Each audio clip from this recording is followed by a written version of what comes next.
Here's a question. When you see someone on a motorcycle, waving through traffic, engine loud, moving fast, what's the first word that comes to mind? Take a second with that. For a lot of people who have never ridden, the answer is probably danger. And from there, the conclusion feels almost automatic. Motorcycles are risky, so riders must be chasing that risk. Thrill seekers, adventurers, people who want that feeling. I've heard that idea for years. Maybe you have too. But I don't think that's actually what riding is. Because when you think about adventure, it usually has a clear shape.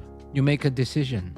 You do something intense, and eventually it ends. Skydiving, an extreme challenge, something that exists inside a single moment. The risk belongs to the experience. Then you go home.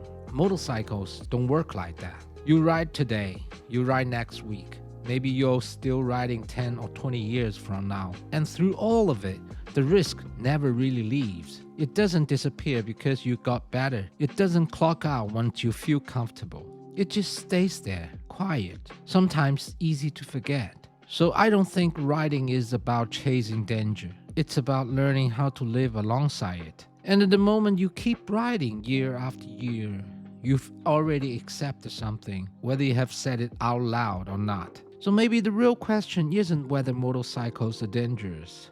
We already know the answer to that. The better question is, how do you live with that risk without constantly feeding it? And here's where things get a little uncomfortable. Because if you have been riding for years, you probably don't feel risk the same way anymore. You know your bike, you know your habits. Everything feels smoother, more automatic. And at some point, it starts feels like as long as nobody does something stupid around me, I'll probably be fine. I understand that feeling. I've had it too. I was younger, I chased speed. I trust my skill more than I probably should have. And for a long time, I thought experience was a kind of a protection. Like the more years you had, the further danger had to stay. Then I started seeing things. Close calls, accidents, moments that didn't go the way anyone expected. And slowly I understood something I hadn't wanted to admit. Skill makes you capable. It does not make you untouchable. Risk doesn't disappear as you get better. It just gets quieter, less obvious. And that's actually when it becomes easiest to ignore because it stops feeling like a risk at all. That's also when confidence can quietly become assumption.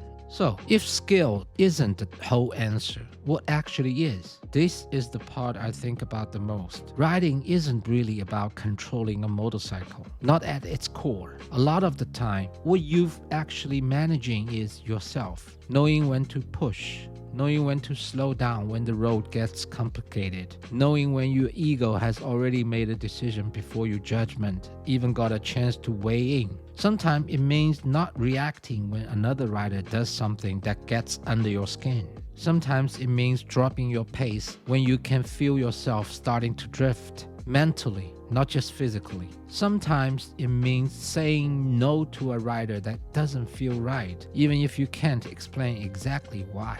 Because the risk is already there, you don't need to give it more room. Technique gets you on the bike. Experience make you faster, but judgment, the kind you're experiencing in quiet moments before anything goes wrong, that's what actually determines how close you stay to danger.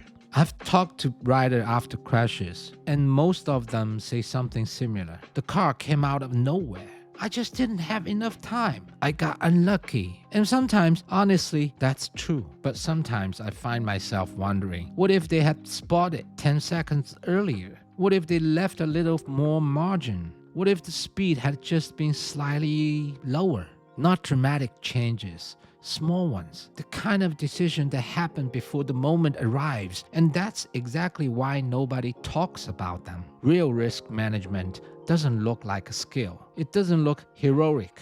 It looks like restraint, like patience, like choosing not to. Not every road needs to be ridden fast.